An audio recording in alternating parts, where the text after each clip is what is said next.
Visit hereforyou.org. Thank you, Jesus. Thank you, Lord. I'm Alfonso, and there's more to me than HIV.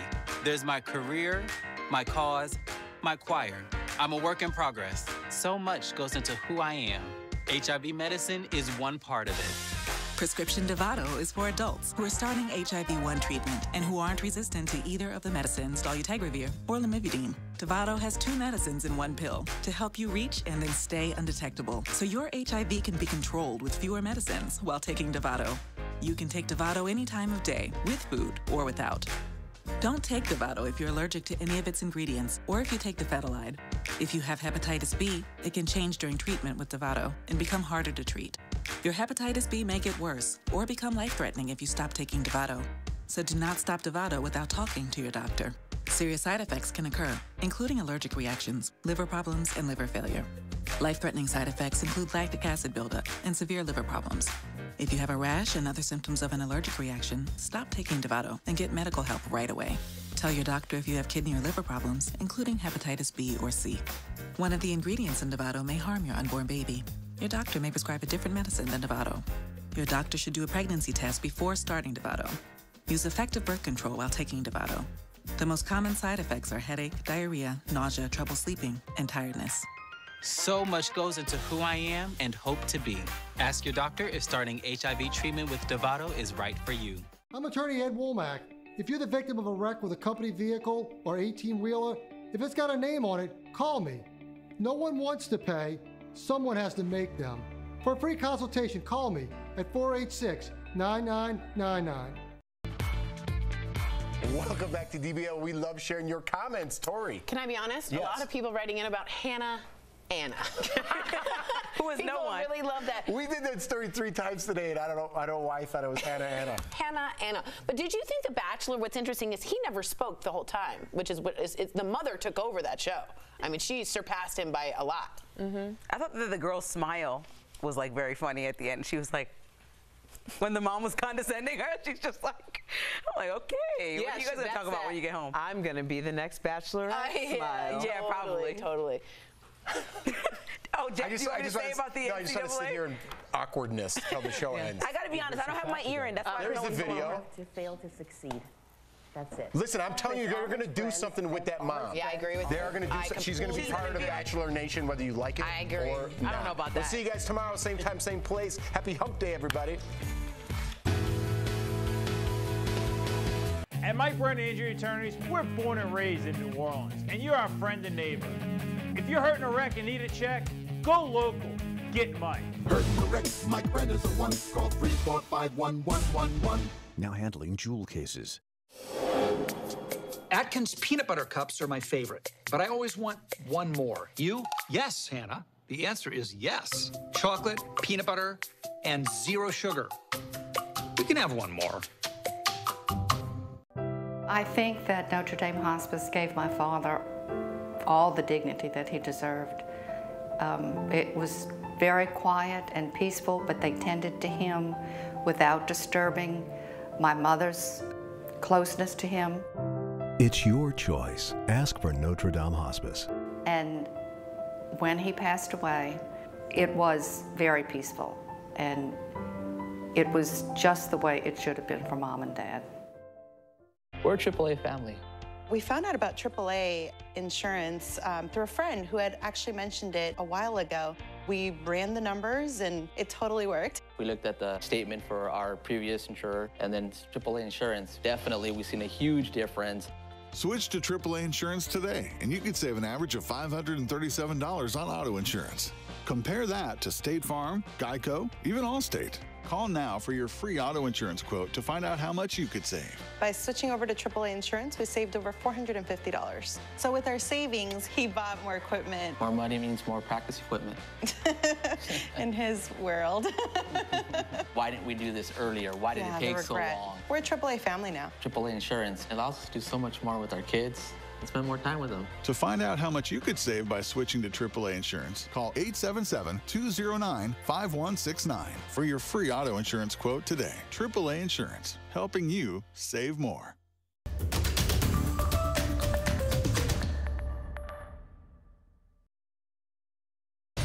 From Channel 4's Eyewitness News, this is breaking news.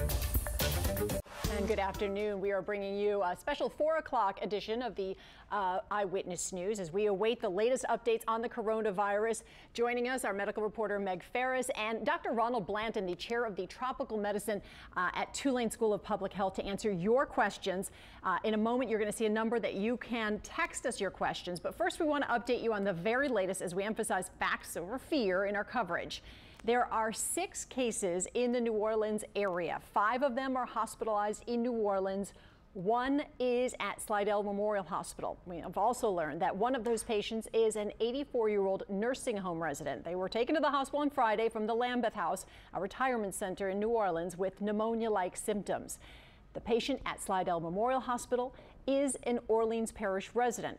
According to the hospital, that patient is being treated in an isolation room, and all infection control and prevention protocols are being carefully followed. St. Tammany officials did give us an update earlier this afternoon. It is really a limited number of cases. They're being quickly identified, quickly followed up. Contact tracing is being done. The awareness of the public is very, very, very important. But I don't want you to get the impression that every third person in this room is having COVID-19. That is just not the case. And as we mentioned, the city of New Orleans is expected to hold a press conference. That'll happen later on today. Then at 4:30, I believe that press conference was changed to 6. Then at 4:30, Jefferson Parish President Cynthia Lee Shang is expected to update the public about the coronavirus response in Jefferson Parish. At 5:30, Governor John Bel Edwards will have an update on the statewide efforts. And again, we are told that the city of New Orleans press conference will happen at 6. We will attempt to carry all 3 of those live here on Channel 4. The University of New Orleans made an announcement this afternoon that starting on Monday, they will have all of their classes online. They are also canceling all large gatherings of more than 50 people. They say that will happen until further notice. So if you go to UNO, you will be virtually learning as of Monday indefinitely into the future. And starting on Friday, there will be no fans at all home athletic events. They will stream all of their home events online for free at UNO. And again, we have Dr. Blanton here with us to answer all of your coronavirus-related questions. You can text them to us. Super easy. Put it in your cell phone as a contact. 504-529-4444. And the World Health Organization has officially declared the coronavirus outbreak a pandemic. This as U.S. officials race to implement new measures to stop the spread of it. Tom Hansen reports from New Rochelle, New York, where a containment zone is about to take effect. The World Health Organization says the alarming levels of spread and severity of coronavirus have changed its assessment of the outbreak. COVID-19 can be characterized as a pandemic. Here in the U.S., officials are taking increased measures to limit social interaction. Houston is closing its popular livestock show and rodeo. San Francisco is prohibiting events with 1,000 people or more, including Warriors games, which will be played without fans. And Washington State Governor Jay Inslee announced a ban on gatherings of more than 250 people in 3 counties that are experiencing significant community transmission. This is an effective tactic. It is at hand. All it requires is the will of active people to follow science and confidence that we're all in this together. Here in the New York City suburb of New Rochelle, a mile-wide containment area goes into effect Thursday, and some commuters are nervous. It is a concern. I think we all should be concerned. They're talking about washing your hands and everything. I feel like a doctor. I've been washing my hands so much. New Rochelle has more than 100 cases of coronavirus. To stop the spread, schools within the 1-mile area will close for 2 weeks, and the National Guard will deliver food to homes and help clean public spaces. No one is prohibited from entering or leaving the area. This does not affect individual homeowners or families or businesses. In Denver, Colorado, cars snaked around a parking lot where health officials opened up a drive-through testing site. Patients need a doctor's note in order to be tested for the coronavirus. And passengers are still disembarking from the Grand Princess in California, a process now in its 3rd day.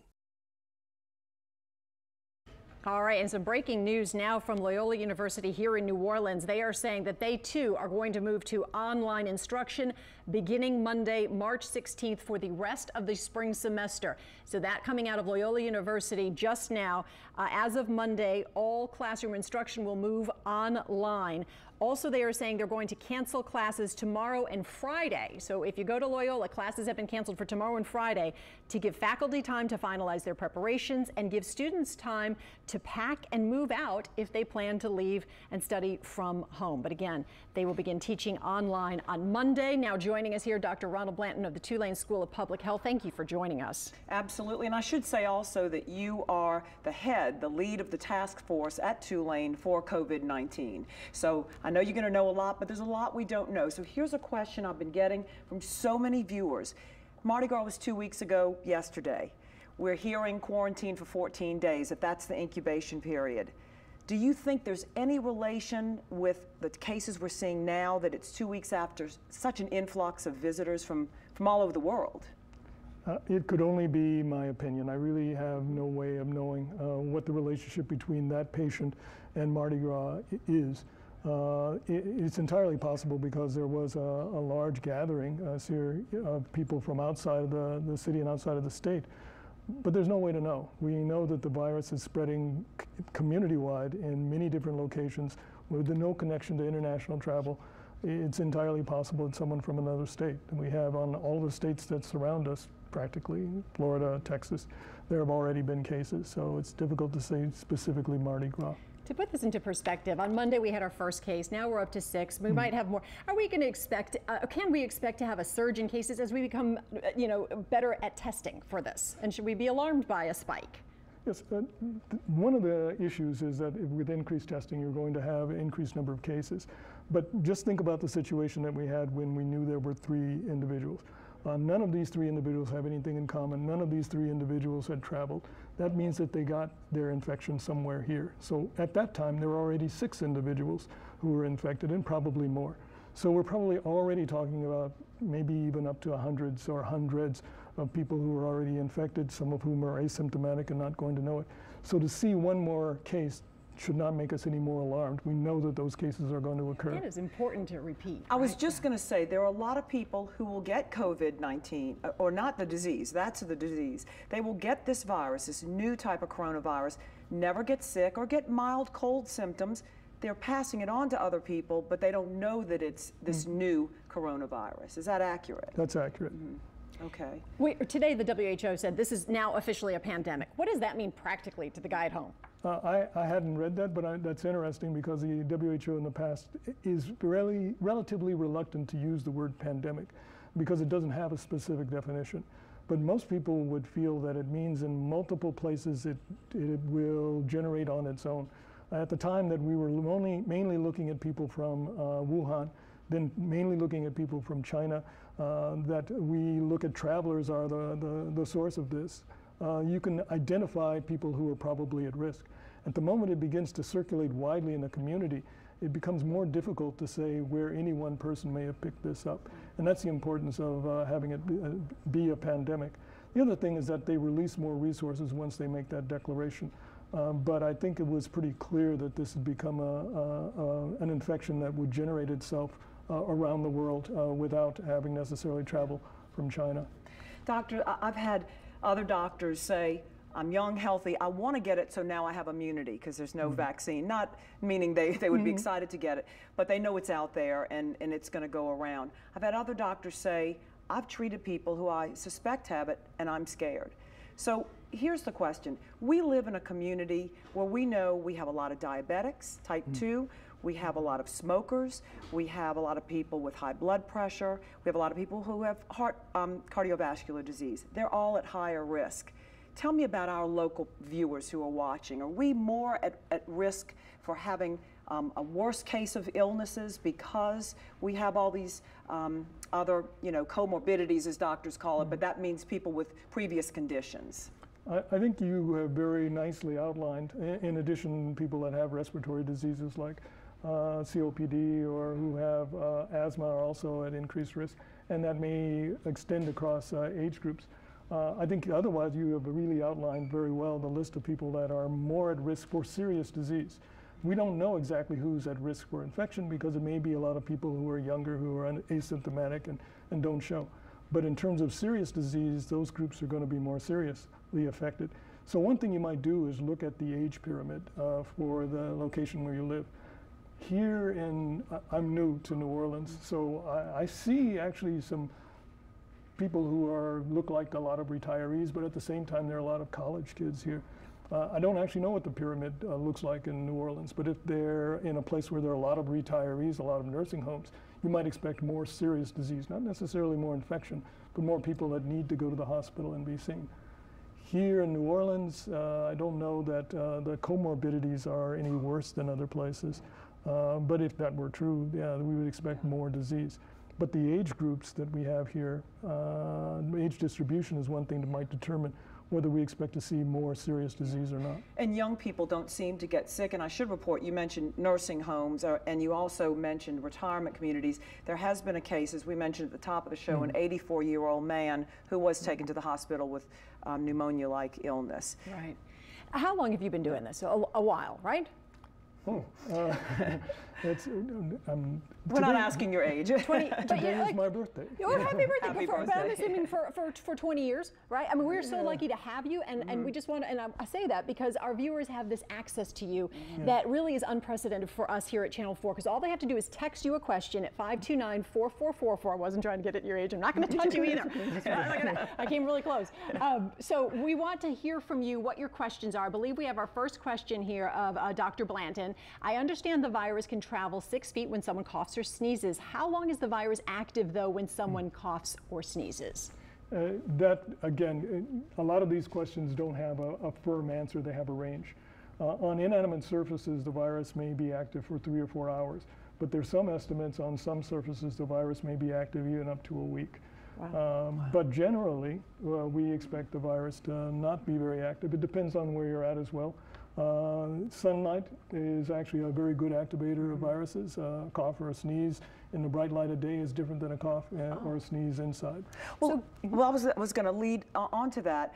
Everyone says it's getting ready to be hot season in New Orleans, and you're going to learn it's the hot here if the humidity's different. I heard a doctor say it doesn't kill it. We get coronaviruses that cause the cold all year long. You've heard of summer colds, of course. But what happens is when you cough or sneeze in high humidity, it can't go as far because the air is heavier. So you can still get coronavirus. It's not like hurricane season where it ends. Is that accurate? Again, there's a lot of speculation, and it's based on other diseases that we know. The original SARS seemed to be more seasonal, and that's why some people are expecting when the weather warms up, we'll see less of this virus. But at the same time, again, you're extremely correct. Before we had that serious disease SARS, summer colds were well known, and many of those were due to coronaviruses. So coronaviruses, the family to which this virus belongs, are well known to be able to exist during the summertime as well. So we don't know. This is an entirely new virus. It has, people expect that it arose in humans or came into humans in about November, if we take the estimates from genetics. So we really haven't had time to see what this virus will do.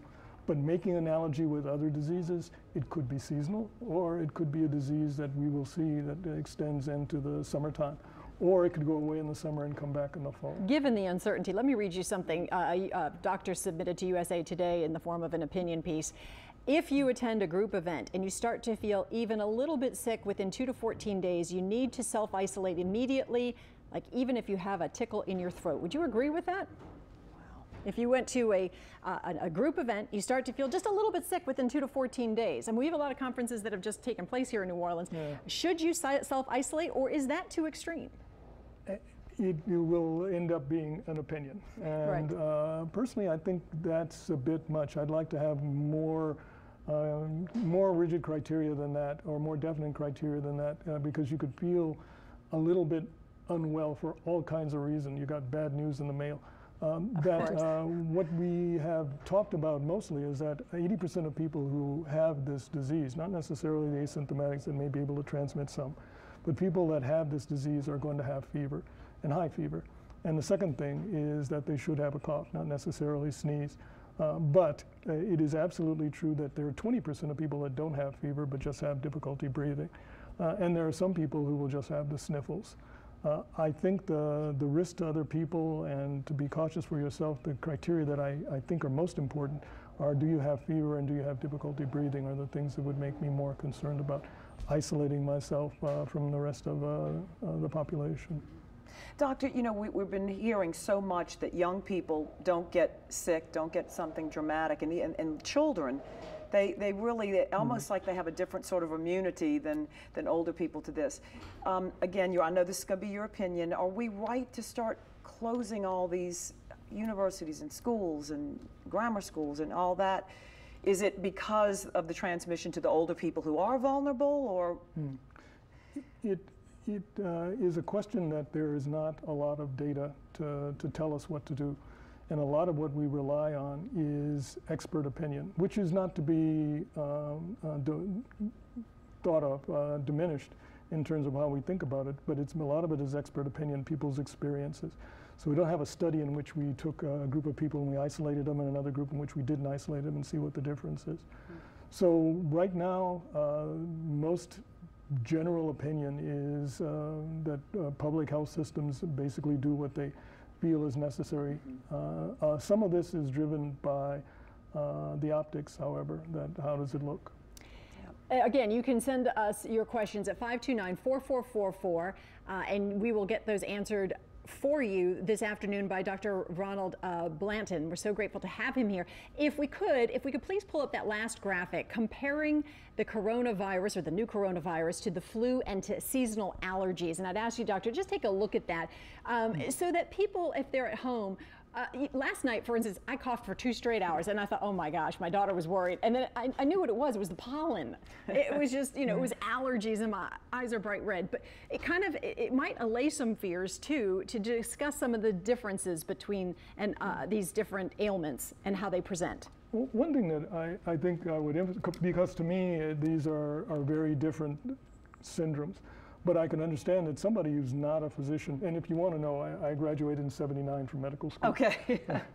But who's not a physician may not be able to feel like they distinguish between all of these, and I'll talk about them in a minute. But one thing that I did not say before is if you are concerned and want advice, call your doctor. Right. And they can give you some advice on these syndromes and whether they represent something to be concerned about. That's why I love having someone like you with the experience, and I certainly didn't mean to not. So let's go through them. Yeah.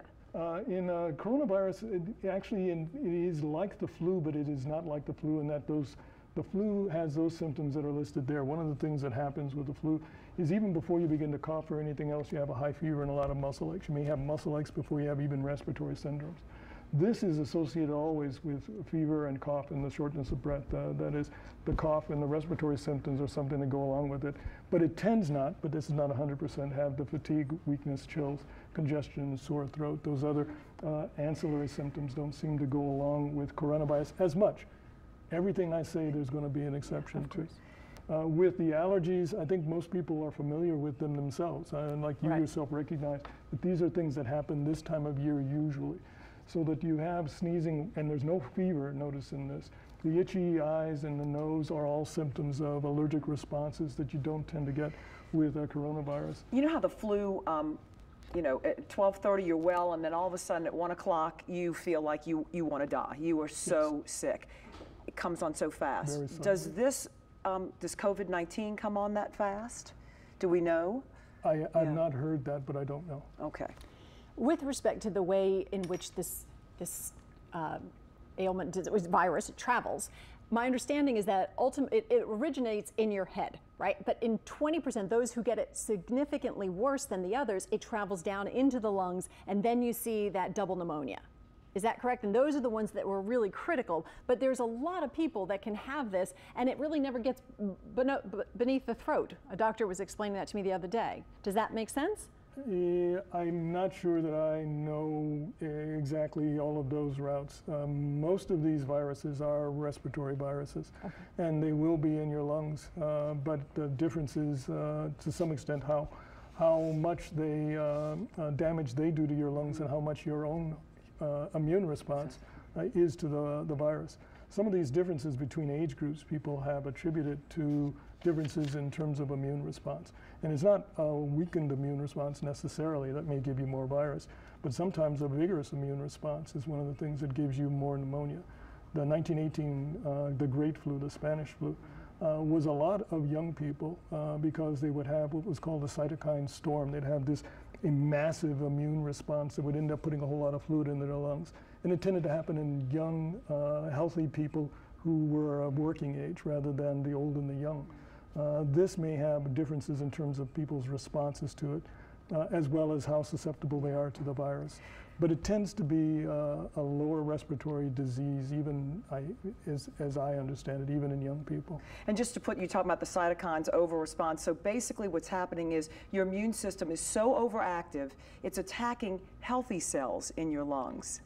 And it's attacking more than just the virus that it wants to kill, and that's how you get the fluid and all in your lungs. And that scares me, because how do you know if you're one, you don't know genetically if you're one of those people that's going to have that over response of your immune system. Let me back up a little bit, however. Please. We also don't know that that's the situation. I'm speculating. It may not be. But that is one possibility. And you're right, you can't tell. In the example I gave, it was young people in their 20s who were ill with Spanish flu because, and that we do have a very good idea as immune responses. We don't actually know the pathophysiology of this disease. Again, it's speculation what we see, but that often is the case in terms of people having those kind of diseases where there's not destruction of lung, but you end up filling up your lungs with fluid. We're going to have more questions for you, but we want to remind people at 4:30 we are expecting the Jefferson Parish press conference, at 6 o'clock an Orleans Parish press conference, and then at 8 o'clock we understand now that President Trump will be holding a press availability so that he'll be updating the entire nation on the federal efforts to combat the coronavirus. You mentioned the Spanish flu, and one of the things I read earlier today was the way in which communities responded to it. And some communities were at the time maybe perceived as going overboard, right? Sort of, you know, having lockdowns, I guess, as it were. And then others thought, no, we're fine. Let's go on life as normal. Those that seemed to be extreme at the time seemed to fare better. Is that correct? Yeah, that is correct. And so what do we learn from that as we move forward? And are these precautions rooted in historical success in combating disease? There are some instances in which quarantine seems to have been effective, but there are others in which generally tends not to be effective. Although there were instances within the 1918 flu, I don't think you can actually transfer all of those over to 2020. In part, we live in a different society than we lived back in 1918. And how society is structured makes a big difference in terms of how these things are transmitted. Even the possibility of shutting down a community like they did in 1918 is much different proposition today. In Italy, seems like they have been able to sort of mimic what was done in China, but I'm not sure that that has been complete. Our experience with the Ebola virus and quarantines were, one, it made people extremely upset, and two, it was very leaky. It's one of the reasons that quarantines were not often successful. So I can't say for sure that that is, in every situation, the right approach. You also have to be able to identify a place that you can isolate and say disease is here and it's not here. And at some point, you can no longer isolate people in that way to define that. Where they have been able to see places like identify a nursing home or a New Rochelle, which is containment, they're really not doing a quarantine. They begin to have more extreme measures in terms of limiting people's contact, but they haven't eliminated people's ability to move around. Okay. In terms of local measures to try to contain it, we know that 2 universities are moving to online learning, and that is at Loyola and UNO. Let's join Danny Monteverdi at UNO. Yeah, that's right, Karen. It's business as usual here at UNO right now. You can see traffic is still driving by. There's students walking around at times as they come to and from classes, but starting Monday, it's going to be a different scene out here. UNO says at that point, they're going online only for classes, and that's until there's no end date yet for when they'll be back on campus. The other change that's going to happen here is any university-sponsored event that is on campus with more than 50 people, isn't going to happen. Now, the university says there are no known cases that have any UNO connection, but they want to keep it that way, where there is no connection here on campus at UNO. The students who live in residence hall, they say they can stay or go. That's up to them. But again, these classes will be held online starting Monday, and there are going to be modified hours for things like campus dining for those people who do stay. Some of the building hours are going to change as well. The library is one, for example. Some other campus buildings will close, others will remain open, and while the classes will be taught online, the employees here who work on campus, they say, the university says they'll still be expected to show up, but by and large, the thousands of students who attend here at UNO will be doing their classes online again starting Monday. But again, this afternoon, this evening, it is still business as usual. In fact, we saw some folks out just a short time ago. There's actually signs being put up for an open house for one of the programs over here. And so again, tonight, right now, it is things just as usual. You see students here right now walking around campus. Nothing really out of the ordinary for them. A lot of them are, for lack of a better term, excited about not having to come to class starting Monday. But again, they'll have to continue learning, just in a modified version, as we said, starting Monday and going until it will be online only classes here at UNO. And this is just the first of the campuses in town to change what they're doing. As we heard a short time ago, Loyola is going online only until the end of the semester. We are trying to get some comment from UNO administration officials, but so far we haven't had those messages responded to. And if there's any changes, we'll bring you the latest. But for now, reporting live on UNO's campus in Gentilly, Danny Monteverde, Eyewitness News. All right, now to another breaking news story involving college sports. NCAA President Mark Emmert announced this afternoon the NCAA men's and women's basketball tournaments will be played, but they will be played without fans. Sports Director Doug Mouton joins us with the latest on that.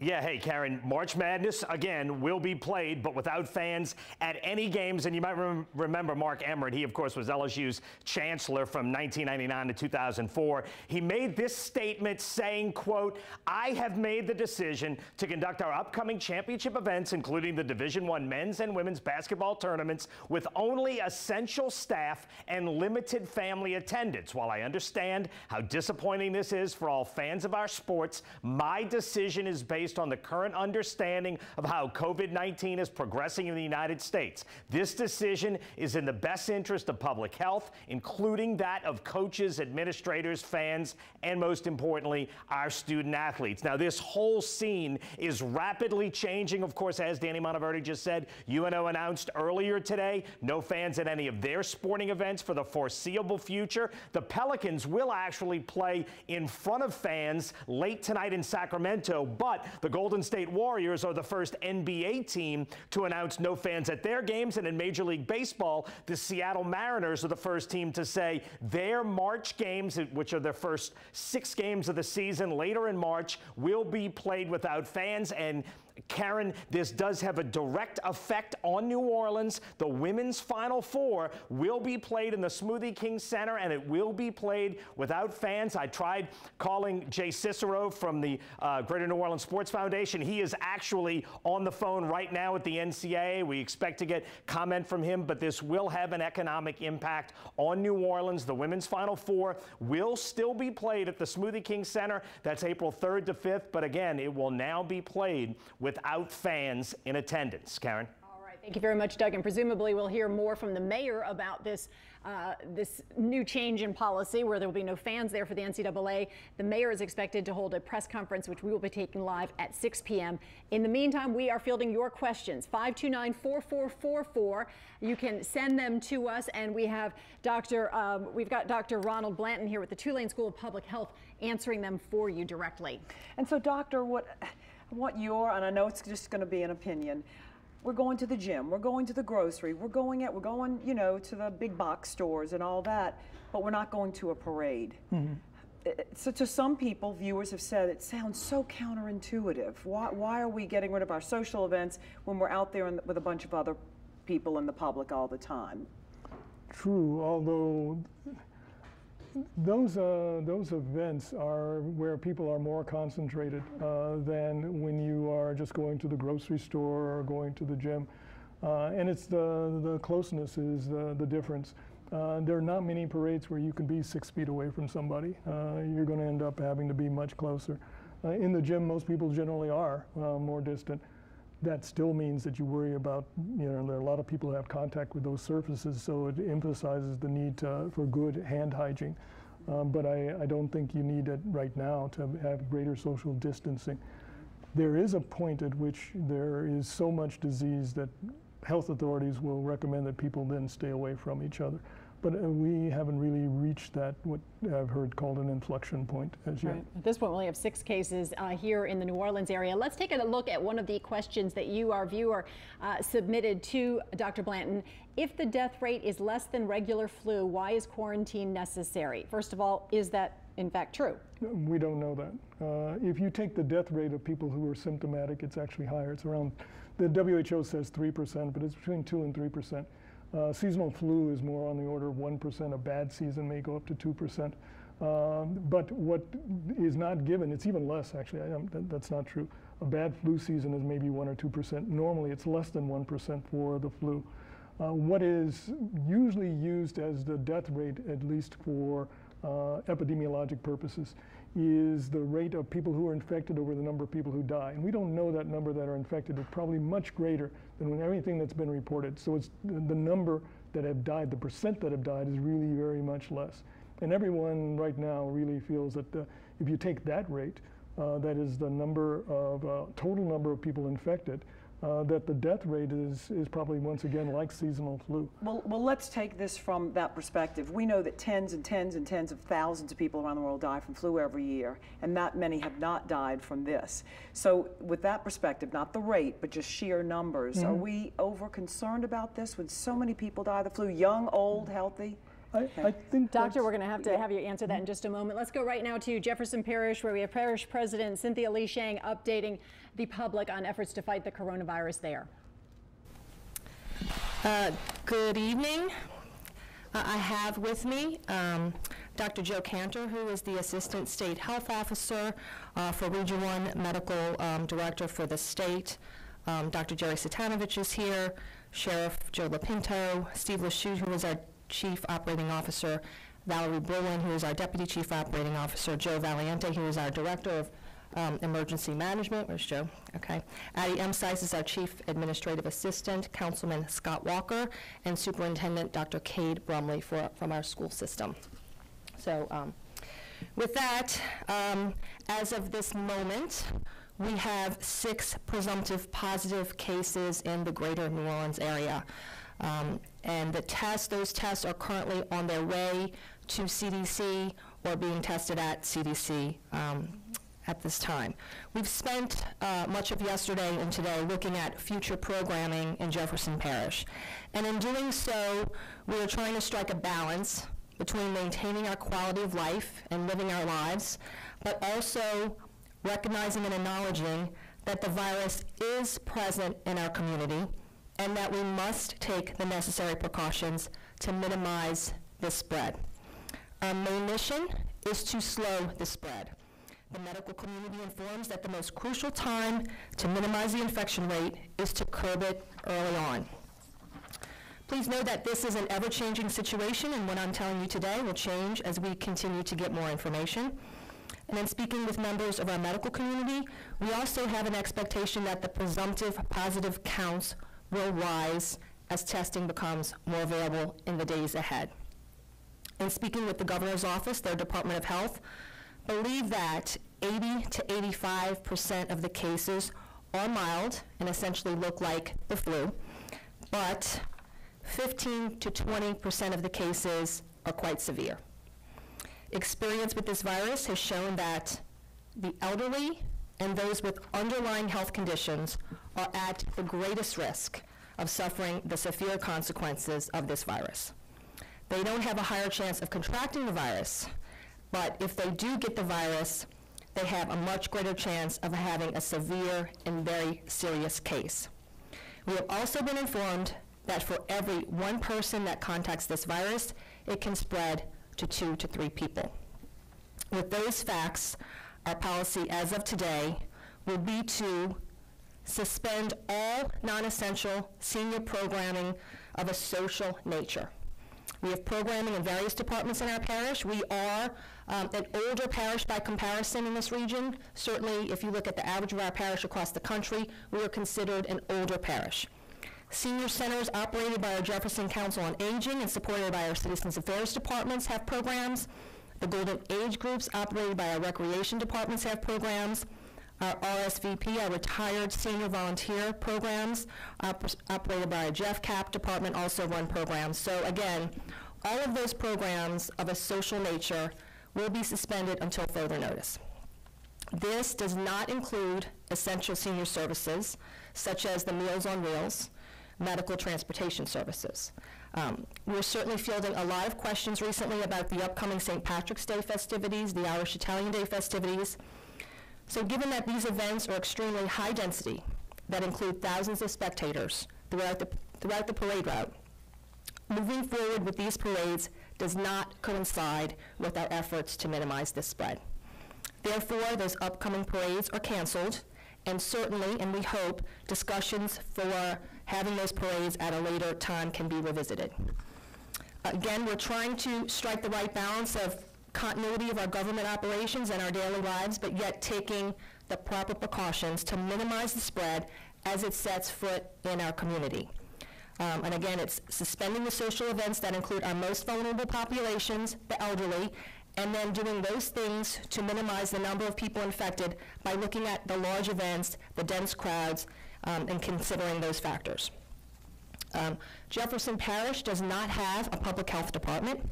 So in Jefferson Parish, we're working very closely with the Governor's Office of the Louisiana Department of Health, and we're in contact with the local healthcare providers in our community. I have personally had very lengthy conversations with doctors at all of our surrounding major medical institutions, doctors who live here, their families reside here. I have been on the phone with them, very much so last night and throughout the day. Want to reiterate the importance of engaging in everyday preventive action to minimize the spread of COVID-19. You're staying at home if you're sick is very key to minimizing the spread of this virus. Covering your cough, washing your hands frequently, not touching your face, no close contact, and certainly disinfecting frequently touched surfaces. If you believe you may have the virus, the CDC is recommending that you call ahead to your doctor to help your doctor's office take the steps necessary to protect their staff as well as the other patients in the waiting room. And we will continue to provide updates so citizens can stay informed by paying attention to factual information. We encourage you to check the CDC website, the Louisiana Department of Health website, and to text JP Alert to 888-777. And I can take questions, and certainly Dr. Cantor is here from the state if you have any questions with this regard. Are there any?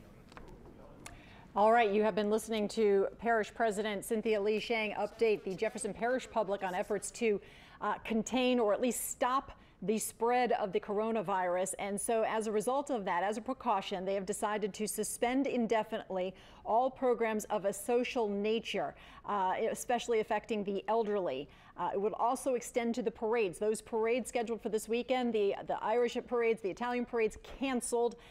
She also said stay at home if you are sick. One thing she did say, if you are elderly and you're wondering about your Meals on Wheels program, those things will not be affected. Those will go on and you will get the services that you need. But if there's a service that is provided to you more of a social nature, that has been suspended indefinitely. And Doctor, we were talking before the press conference, tens and tens of thousands of people die every year from the flu, but not with this virus. So we were answering it based not on rate, but based on the sheer numbers of people who die from the flu compared to this. I think that is an excellent question to get into the whole issue of how alarmed should we be. This is, in a way, as your viewer was commenting, it's kind of like the flu. But if we have 40,000 people who die every flu season, this is 2 flu seasons. We have a new disease that's going to lead to that amount of sickness, that amount of loss of occupation, and not to mention the economic impact it's already had, as well as we're going to have excess deaths due to this. that it is a disease that's new. We get flu every year. We don't get coronavirus, this thing, every year.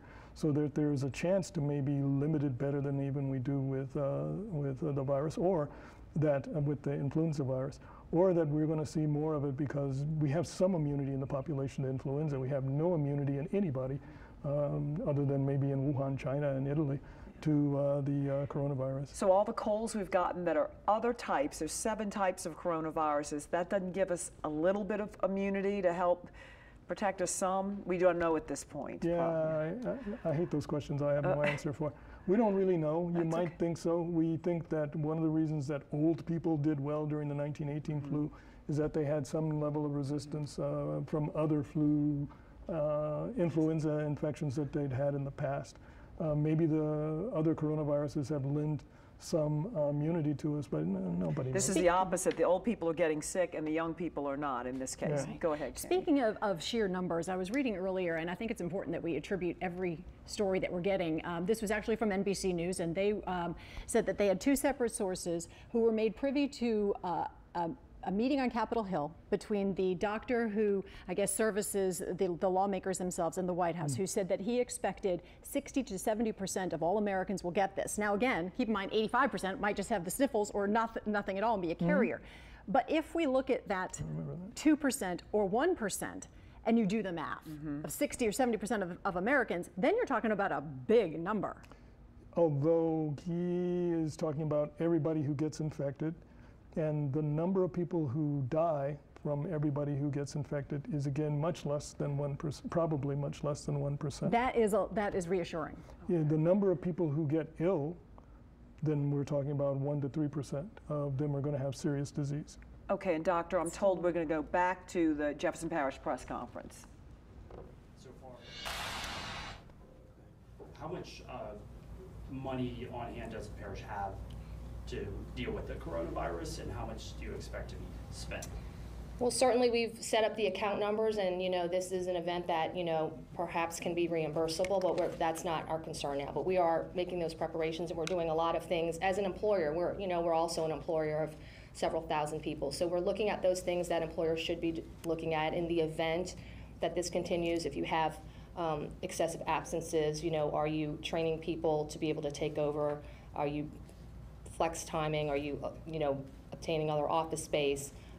So those things are absolutely going on, and we've been doing that since last week. Yes. You mentioned earlier that you're trying to strike a balance between not interrupting daily lives, but being aware of the inevitable, that there is a threat here. How do you strike that balance in making these decisions moving forward? It's crucial that our community moves on. Certainly in government, we have to provide our critical services. We're going to have additional problems if we don't do that. I need to make sure the roads, are repaired. I need to make sure the water's running. We have drainage. There's going to be rain. So for me, as an employer, I want to make sure that we don't miss a beat on that. And if, in fact, we might have more excessive absences because of this. And again, as I said earlier, I'm not personally concerned for myself. Everything I've read and everything that I've spoken to doctors about, statistically, if I get it, it will be a mild case. In fact, that was, and I don't want to speak on a medical term, but it's been repeated time and time again, that's why this transmission is feared to be very widespread, because people who have it feel well enough and are still going to work and are still out in the community. So certainly that is a change I'll make in my life, and if I don't feel well, I will stay home, which maybe, a couple months ago I would have gone to work. So, and again, I'm told that is the single most, the best way to prevent the spread is people who are sick to stay home. So we're encouraging that with our employees, and I encourage all employers to push that to their staffs as well. Any restrictions on soccer activities? Because Jefferson and Orleans have a couple amateur soccer leagues, and they play on weekends. Any restriction on? The sporting events right now are on. We're looking at, when we have to develop this, we're trying to, again, I said, the most vulnerable population is the events that we're going to curtail, and the parade strictly because of the sheer density. That parade in particular, people stand very, very close together. I mean, I was in that parade last year, and it is a very, very popular parade throughout the whole route, throughout the route. So you don't have that spread that you would have on a soccer field. The personal contact is a much smaller distance on a parade route. So, yes.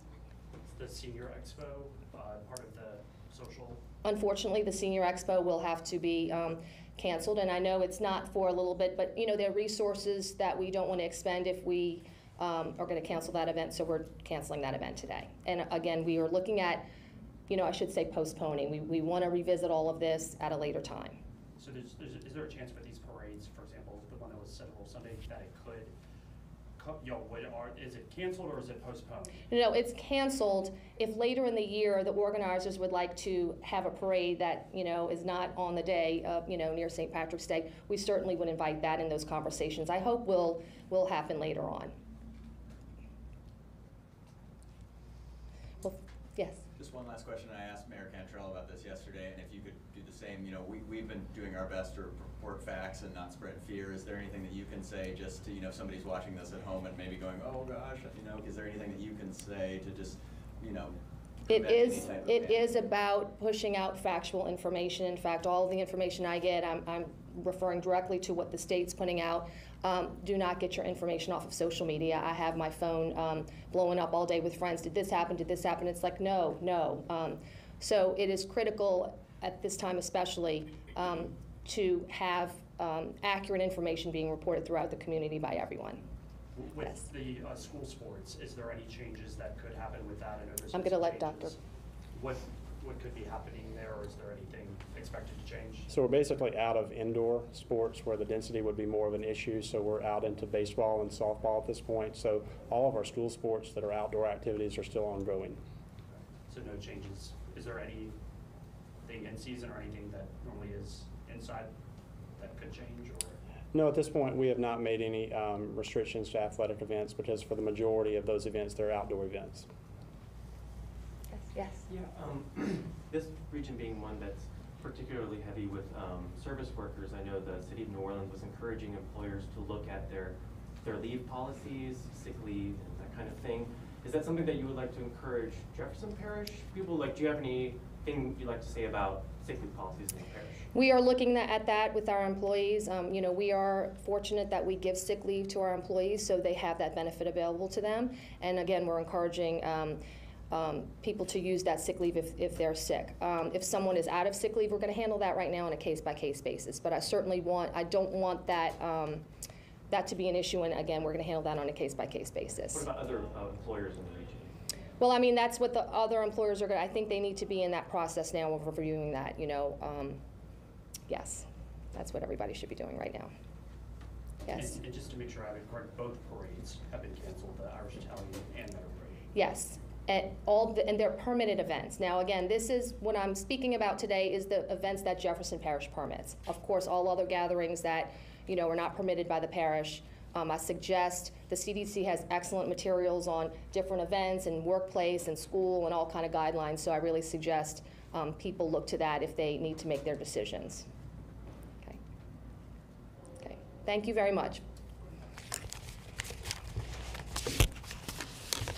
All right, and we are joined now by Dr. Ronald Blanton. You were watching and nodding your head through a lot of that press conference. Talk to us about what you heard and approved of.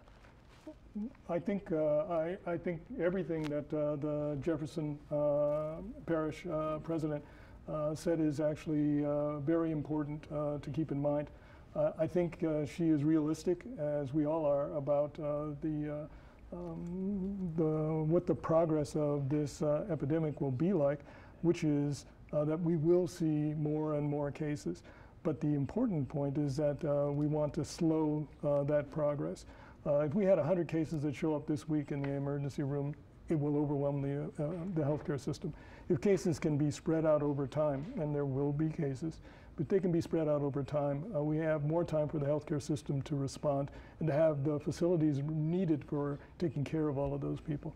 Because it's not, as you've heard, there are isolation rooms, there's a question of respirators, there's a question of extracorporeal oxygenation, so that in order to have enough equipment and enough personnel to handle people, it's best if we can delay the progression of this epidemic. But there will be cases. I'm going to ask you almost an impossible question. We know we have antivirals for the flu, Tamiflu, and there's some other brand names. Sometimes doctors, and I know this kind of discouraged, will give you antibiotics when you have a bacterial infection prophylactically, meaning to prevent something. And I've even taken antibiotics to prevent pneumonia when you had the flu, when you didn't have pneumonia. Do you know if taking Tamiflu prophylactically, meaning to prevent, you know, some terrible case of COVID-19, do we know if that would help at all? Well, I'm glad you've asked me finally a question I can answer. No. Okay. And thank you. I am in infectious diseases. That was my specialty. And the thing that drives us up the wall is people that receive antibiotics for things that antibiotics are not needed for. Antibiotics can become a part of this once a person has a very severe disease and they get a superinfection on top of pneumonia. But we don't take those prophylactically. You can guess to some extent that if you take an antibiotic prophylactically, the bacteria that you do get will be resistant to the antibiotic that you were taking. So we think that's something that should be left, again, up to the judgment of your physician. But to treat this disease, it's a virus, there's no place for antibiotics in... Or antivirals. Right now, currently for antivirals, there are a lot of companies that are testing antivirals. And so far, I don't think any of them have been definitively proven to be of use as yet, but they're a lot, they're in trial. I read earlier 54 clinical trials right now in the works, which I guess is not too surprising. And by prophylactically, we mean preventatively. That's a better word. Go ahead, you were going to ask something? No, go ahead. Well, let's get back to our healthcare workers. You were saying about overwhelming the system. I'm concerned because I hear about so many healthcare workers who've been exposed and now they have to be quarantined at home. That's just draining the number of people going to work to care for people. Your thoughts on that? I don't know what the solution to that is. It has been commented by some of my colleagues that in this country we do not have, and these are their words, the surge capacity in terms of personnel.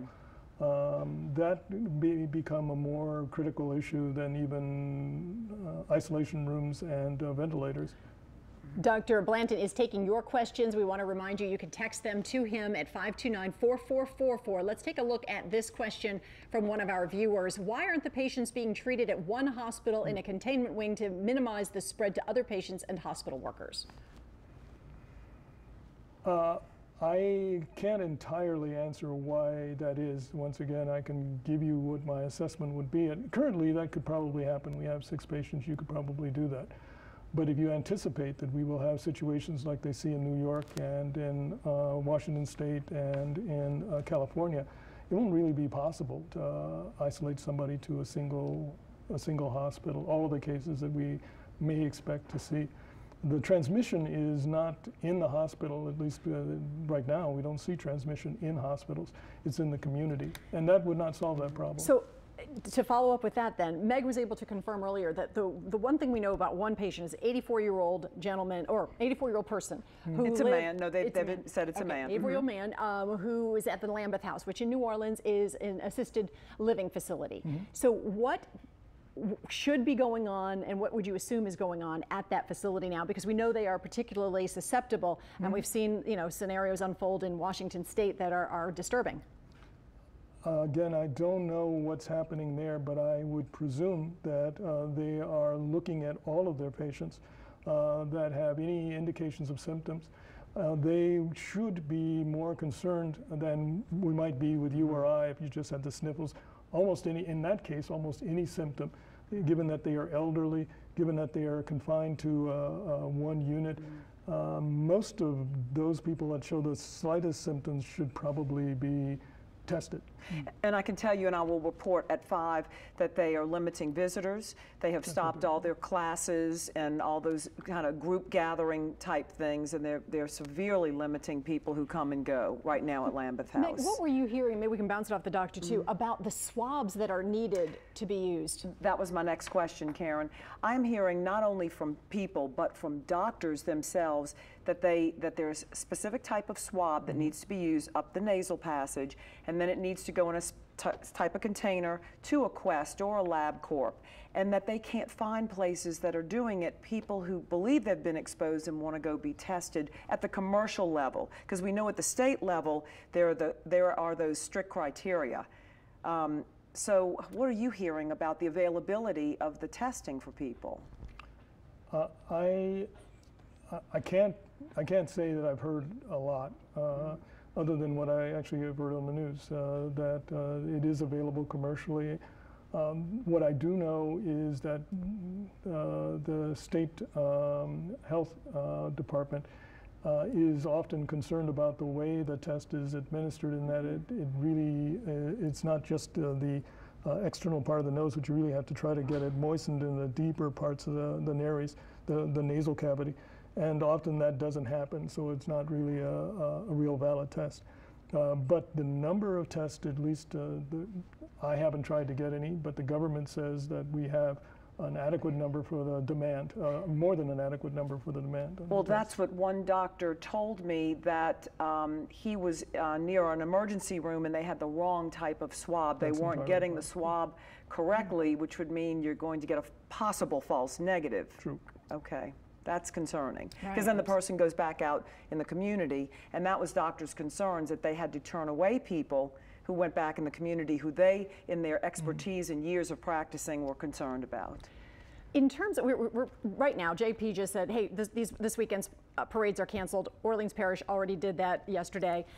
In terms of looking forward, because we have a lot more events coming up, a lot of festivals, when do you expect this, given your study of other diseases, to peak?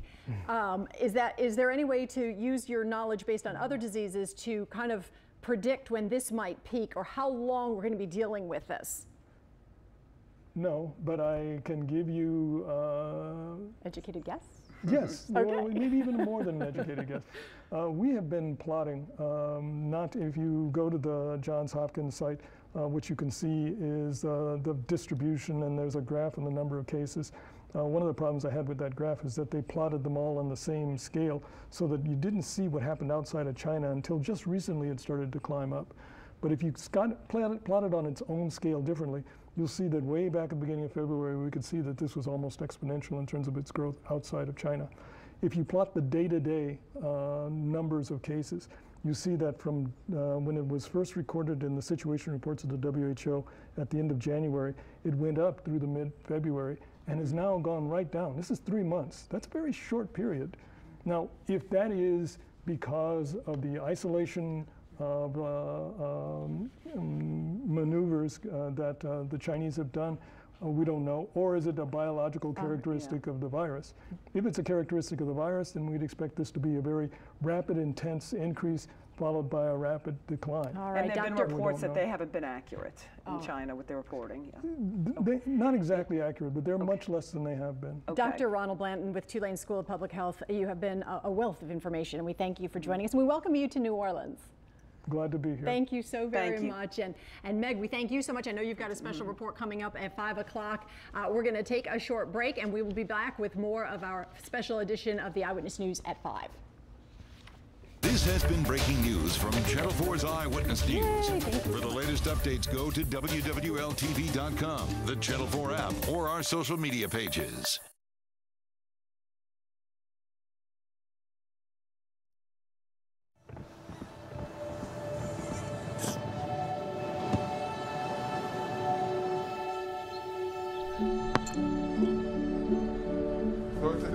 I don't remember how it started.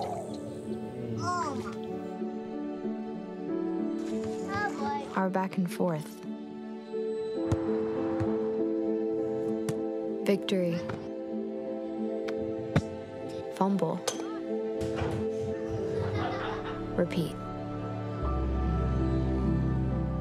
It always came back. Dad! Okay, here we go, throw it! Yeah. You probably don't remember what you told me. That was perfect. But I heard every word. Nice.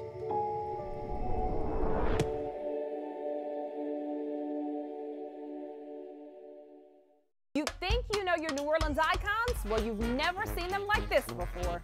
You ready to dance? Let's get it on. Yeah. Favorite hobby? Looking for fried chicken. We're gonna have a working fish today.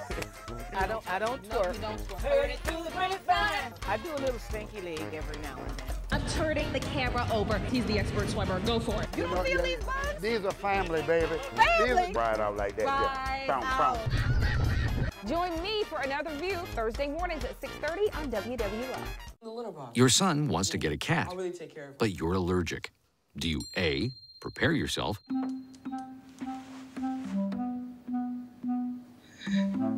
B, make the best of it, C squared equals 25. Good job. or C, find a loophole? When it comes to parenting, there are no perfect answers, but that's okay, because you don't have to be perfect to be a perfect parent. Teens in foster care will love you just the same. Live from WWL-TV, this is the Eyewitness News at 5. Good evening, I'm Karen Swenson. And I'm Katie Moore. We've been getting a lot of new information today related to the coronavirus from the national and local levels. First, President Trump announced he's going to address the nation in a primetime speech tonight. It is set for 8 p.m. Central Time. Also, the World Health Organization has declared the COVID-19 outbreak a pandemic. Why is it now a pandemic? Well, first of all, it's a new virus. Secondly, there is sustained person-to-person transmission of the virus now. And lastly, it is spreading throughout the world. We've been tracking cases of COVID-19 in this area as well. And there is not a lot changing locally that we know of. Both UNO, though, and Loyola announced that they will start their classes online on Monday, and that will go on indefinitely. And here with the latest on that is medical reporter Meg Ferris. Thank you, ladies. So here is what we know right now. There are 6 cases in Louisiana, all in our local area. They are at Turo, the VA Hospital, Slidell Memorial, UMC, and Tulane Medical Center. Now, we learned today that one of those 6 cases is an 84-year-old man who was living at Lambeth House. That's the Uptown Senior and Retirement Care Facility. He was taken to a hospital on Friday for treatment of pneumonia-type symptoms.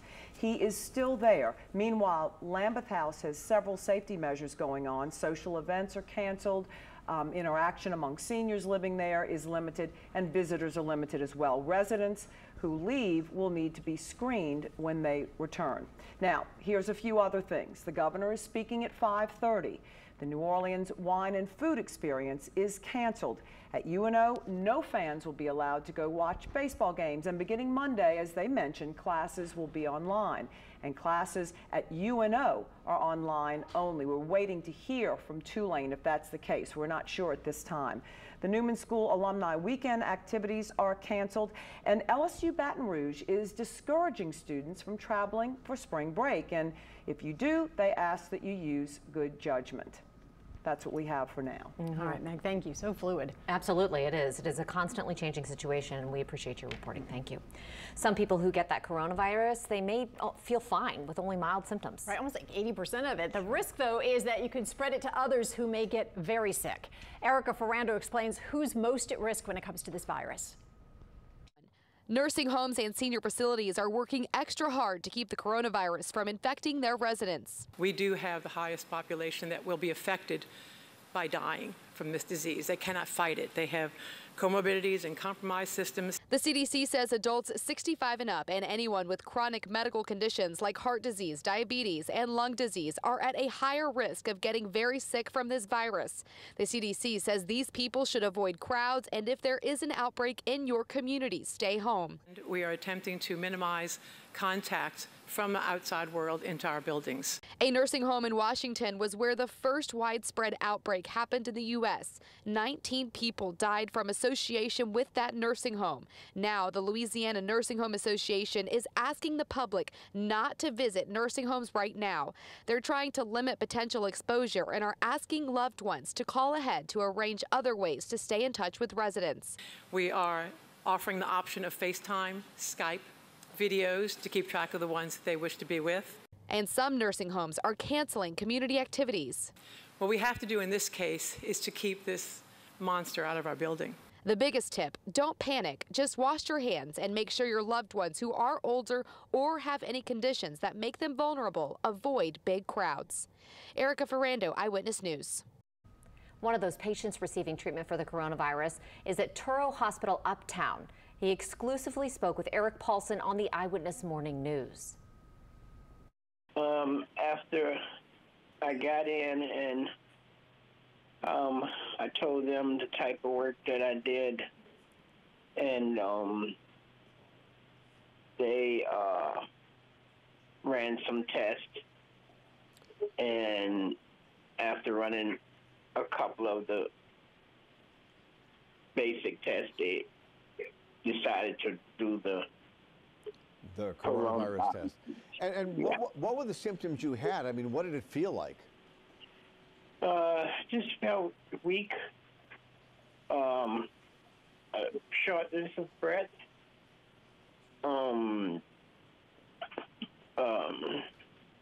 soreness, body ache. And how concerned are the doctors about your prognosis? Because you do have underlying health problems as well. Yeah, well, that's the one thing that they're watching closely to make sure that that does not have any more effect on my situation. And now, are you concerned about your family members, people you've been in contact with? I mean, what is the process that they're telling you about contacting people who you may have been in contact with? Well, they've contacted everyone that is closely related to me and live with me, and contacted them and had them tested and everything. All right, and that was Eric Paulson interviewing that gentleman earlier today. Jefferson Parish President Cynthia Lee Sheng just gave an update on how they're preparing. Let's go right to Paul Dudley live now with an update. Paul, some cancellations out of Jefferson Parish tonight. Yeah, Karen and Katie, the big takeaway here is the very popular Metairie Road St. Patrick's Day Parade that was scheduled for Sunday has been canceled, and then also for the following week, the Louisiana Irish Italian Parade has been canceled. Cynthia Lee Sheng saying that they're doing this as a preventative measure to stop any potential spread. They didn't want anyone to panic, but said that this was the best move forward as far as preventing any more cases. We also know that another big takeaway out of this press conference was that all non-essential senior services have been postponed until further notice. A lot of those are ballroom classes, other field trips that they had planned for these senior citizens. Those have all been canceled. Of course, because we're learning from medical professionals that this virus tends to affect the elderly and those with underlying health issues. So that's why you saw Jefferson Parish officials go ahead and cancel those non-essential senior services. I do want to note that this does not include Meals on Wheels. Officials here making that very clear that that will continue as planned. I did get a chance to speak a little bit more to Cynthia Lee Sheng about this after the press conference, and she said really this is all about striking a balance. They don't want people's normal lives to be impacted, but they have to be aware of this very real threat, and she talked a little bit about that. Take a listen. You know, the two parades that I'm talking about, and of course the third one is a new parade, they're beloved parades. They're very long history in our community. They're very much part of our culture, and I think that's why it's a big deal. Certainly it's going to have an economic impact, but the health impact is what I have to prioritize.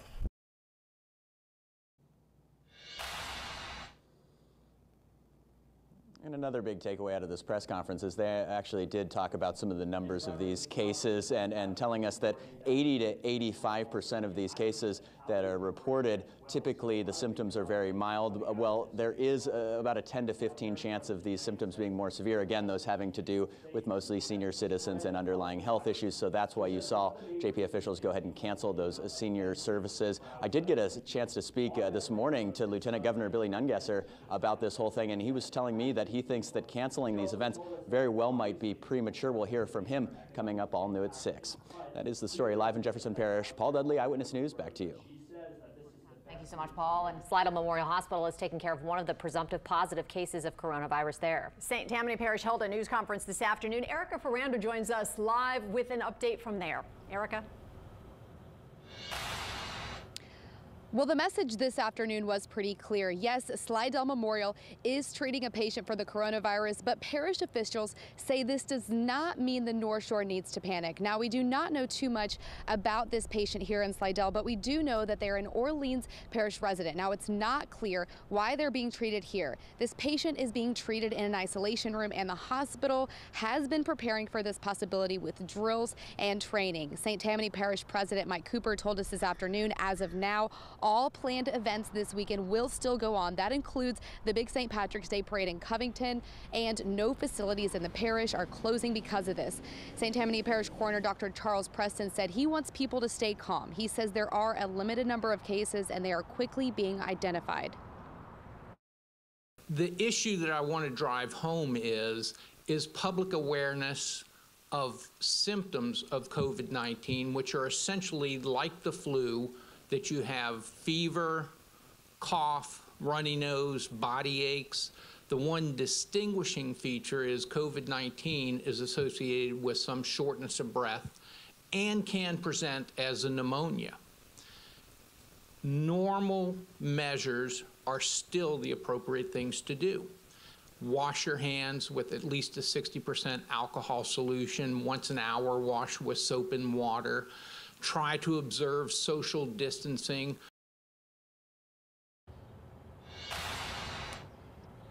Slidell Memorial Hospital and its clinics are still open. They have been using pre-screening questionnaires to determine if any patients might need masks or to be kept in an isolation room, and that is just as a precaution. Live in Slidell, Erica Ferrando, Eyewitness News. Thank you very much. So the parish is updating the public. Also, Governor John Bel Edwards expected to hold a news conference about 20 minutes from now at around 5:30 to update the public. Yeah, it's an important thing to listen to. But right now we want to go to Mike McDaniel, who is live in Baton Rouge with a preview on what the governor might say and what we can expect. Mike? Yeah, this news conference is set to begin at about 5:30 here at the Office of Homeland Security and Emergency Preparedness. A little bit earlier, the governor was meeting with his United Command for our task force, and just to kind of give an idea of what's going on with coronavirus in Louisiana, as far as what we can expect from this news conference, the state's response and how the state plans to move forward. While we do know there are 6 presumed positive cases of the virus in southeast Louisiana, the governor told the Rotary Club here in Baton Rouge a little earlier today, you can expect that number to increase as commercial testing becomes available. So I'm sure that will be a topic as well. So until then, we're just in a holding pattern until this news conference begins. Live in Baton Rouge, Mike McDaniel, Eyewitness News. All right, Mike, thank you. Well, it has been a roller coaster ride on Wall Street over the last week. Today, stocks took a sharp turn downward because of the coronavirus fears. Let's take a look at the closing numbers. The Dow dropped nearly 1,500 points, ending at 23,553. The NASDAQ fell 392 points. The S&P 500 dropped nearly 141 points. Now, we have been reiterating some of the best ways to avoid getting sick is to keep washing your hands. Also, don't touch your face if you can. It's not an easy thing to do, though, as you can see up next. And high temperatures got into the 80s today. How long will that last? Details in your Senate forecast next. Hey, New Orleans, did you know New Orleans Hamburger and Seafood Company is now serving charbroiled oysters? That's right. Now you can get hot charbroiled oysters along with your other New Orleans Hamburger and Seafood Company favorites. Come try some today.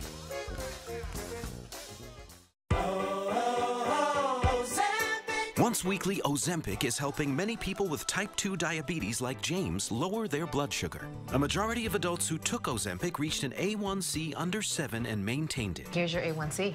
Oh, my A1C is under 7. And you may lose weight. Adults who took Ozempic lost on average up to 12 pounds. I lost almost 12 pounds. Oh.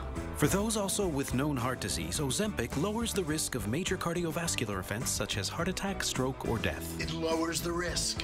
Oh. And I only have to take it once a week. Oh.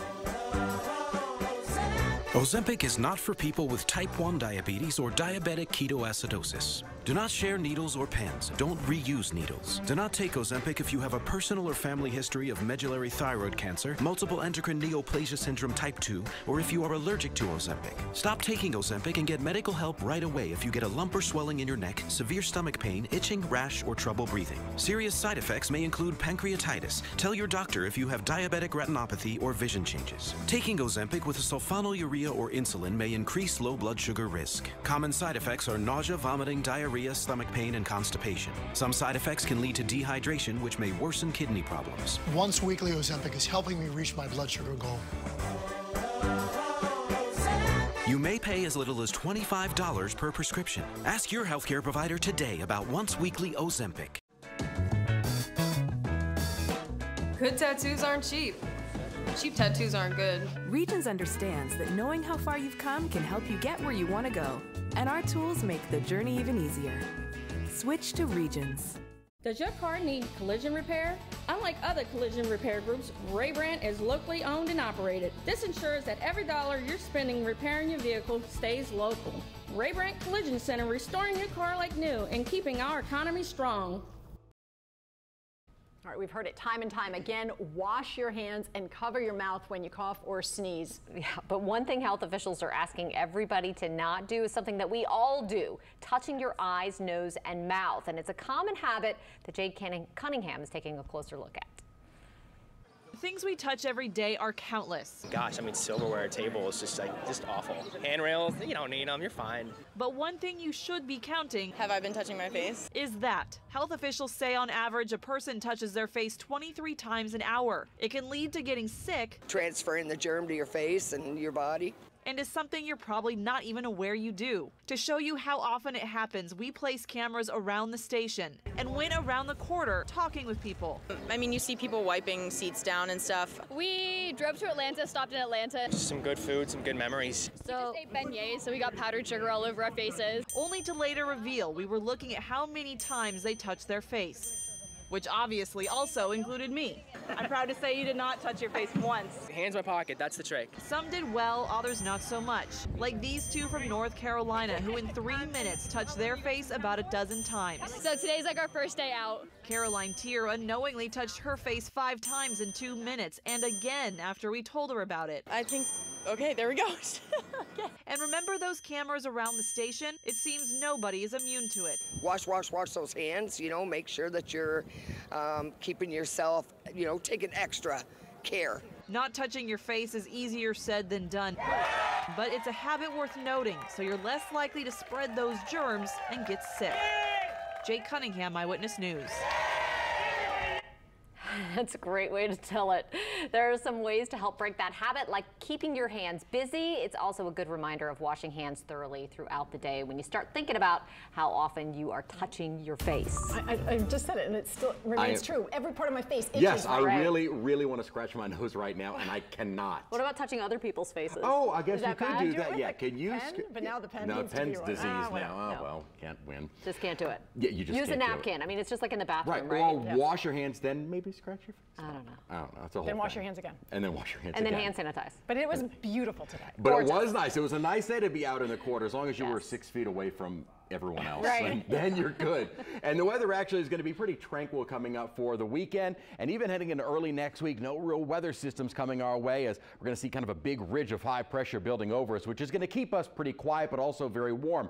78 degrees right now is our current temperature. Look at the dew point, 64. That is going to lead to some fog developing overnight tonight and into early tomorrow morning as those temperatures start getting closer to the dew points. We did see a lot of sunshine today. We're in the 70s outside on both sides of the lake, but our afternoon high actually did get up to 81 degrees, 10 degrees above our average high, but not a record, 85 back on this date in 1955. Dew points in the 60s, so high humidity outside, not oppressively so, but certainly a little bit more on the muggy side. Really, that's not going to be going anywhere anytime soon. Visible satellite shows us that we did see quite a bit of sunshine during the day. You can also see kind of the earlier images of that fog that had developed across much of the South Shore and even down toward the coast. As we go into the overnight hours, really late tonight and through the overnight period, as our temperatures start dropping into the low 70s, and certainly once we get into the 60s, and that temperature and dew point are very close together, we are going to see the fog developing, and as I mentioned, a fog advisory will be in effect from 10 o'clock tonight until 10 o'clock tomorrow. High temperatures looking ahead. Really, the next 7 days will stay in the low 80s. Yes, warm, but not record territory. As a matter of fact, records over the next several days will be in the low to mid 80s, and we'll be getting close certainly every day, but I don't think the records are in jeopardy coming up. Next couple of days, very dry. Maybe a few isolated showers showers on Friday as a cold front tries to get into the area. This model not indicating any rainfall. And as I mentioned, I've only got our rain chances at about a 10 to 20% chance as we get into Friday. Weekend looking very nice. Mild, humid overnight with lows dropping into the 60s. Patchy fog will be with us. Fog advisory will be in effect. 81 degrees our high tomorrow, kind of a repeat of today. And no major changes really coming anytime soon. Maybe a few more clouds and an isolated shower chance on Friday. Dry but warm this weekend. And our rain chances hovering at maybe 20% as we get into early next week. All right, time now to focus on sports. And the sports changes because of the COVID-19 are coming in very rapidly this afternoon, and major changes to March Madness. The Women's Final Four, of course, is here in New Orleans. Those changes, we'll tell you about them ahead in sports. Your local weather expert forecast is sponsored by Campbell Cabinets, your kitchen and bath expert since 1972. Hello, Winn-Dixie. You can feel the savings. Let's shop. Buy one, get one. That means one is free. Win, win. It's a win-win. Winn-Dixie. It's a win-win. Shop the Rooms to Go 29th Anniversary Sofa Sale now through Tuesday. Get big savings and endless sofa possibilities. Every Rooms to Go sofa is on sale. Save on fabric sofas, plush leather sofas, reclining sofas, sleeper sofas, and sectionals. Every sofa you see is priced low to sell fast. And only Rooms to Go offers an opportunity like this. So shop the Rooms to Go Anniversary Sofa Sale now through Tuesday. Every sofa is on sale. Lakeside Toyota is knocking down walls and prices during our construction reduction sale. During construction, we're motivated more than ever to clear out every new Toyota used car and certified in stock. Online at lakesidetoyota.com or at the foot of the causeway, everything's on sale with our lowest gotta-go price. Lakeside Toyota is ready to help you save during our construction reduction sale. Click, call, or visit us today at Lakeside Toyota. We're at the foot of the causeway on the tip of your finger at lakesidetoyota.com. At Avala Imaging, let us reduce the stress of healthcare. Relax. Cutting-edge technology meets first-class service. You have a choice. Tell your doctor you choose Avala Imaging.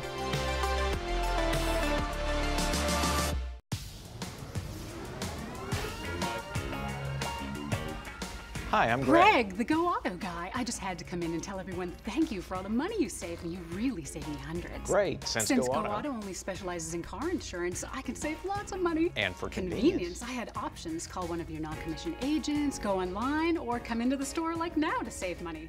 Come meet my husband. He wants to talk about his new car. Ready, set, go, go. In 2011, Posigen Solar and Energy Efficiency had a mission: help thousands of Louisiana homeowners see huge savings on their electric bills. Now it's 2020 and thousands are still saving. We are still saving after all these years. Get the easiest must-have app for everything Southeast Louisiana. The WWL-TV app. Download it now. March Madness college basketball games will be played, and those games will be televised like normal, but those games will now be played without fans in attendance. NCAA President Mark Emmert made that decision and that announcement this afternoon, and it directly affects New Orleans. The Women's Final Four will be held here April 3rd to 5th at the Smoothie King Center. Now, of course, the last time New Orleans hosted the Women's Final Four was back in 2013. This year's Final Four will be played with no fans in the Smoothie King Center. So New Orleans will feel the economic impact of not having fans come to the city to come to those games. And those games will still be played in the Smoothie King Center. There is no talk of moving to a different venue. The Smoothie King Center has the court and the lighting necessary for a big-time TV sporting event. And across the country, there are a ton of moving parts. But for now, just one NBA team, the Golden State Warriors, and one Major League Baseball team, the Seattle Mariners, Parish have announced that they will play their home games without fans in attendance. But the most important thing to say about all of this is that so far, because those announcements both came today, more could be coming. We'll see as we go forward. The Pelicans aren't back home until Monday, but they will play tonight in Sacramento, and fans will be in attendance. So different municipalities handling it differently for now, and we'll see how that plays out, but nobody can really predict that at this point. That's a long way out, too. I mean, we're talking in April, which I guess is only a few weeks. No, now that I think about it, but yeah, when the NCAA tournament will begin next week, so the decision was to make to cancel it all now. Oh, okay. And the NBA is going to be a case-by-case basis, and we'll see. But again, the Pelicans game Monday for now will still have fans in attendance. LSU will still have fans in attendance at their events. I'll talk to the LSU people. But again, everyone is perpetually evaluating this and will be on a daily basis, so all of that could change at any point. And as a result, we've got a lot of press conferences we're bringing you live. In fact, one is expected to start in about 6 minutes from now. We are awaiting Governor John Bel Edwards' news conference from Baton Rouge, so we'll be right back.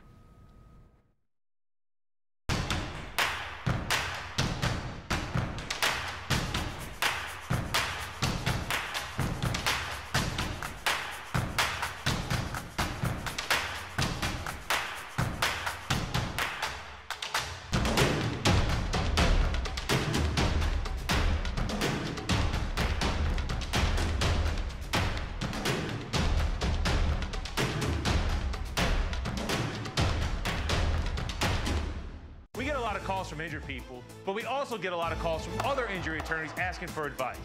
When you're hurt in a wreck, call the attorneys that the other attorneys call for help. Call Mike Brandner, injury attorney. Call 345-1111. Now handling jewel cases. Welcome to Door Furniture. At Door, you'll always find the best in quality and custom options to make your furniture truly feel like your own. Right now, enjoy 42% off one of the best furniture makers in the world, Flex Steel. Known for top quality fabric, leathers, frames, and gorgeous designs. Take 42% off any Flex Steel sofa, recliner, accent table, or sectional. Step into either showroom to see and feel the Flex Steel difference. Door Furniture. What makes Cox Panoramic Wi-Fi so fast? Its new smart technology knows all the right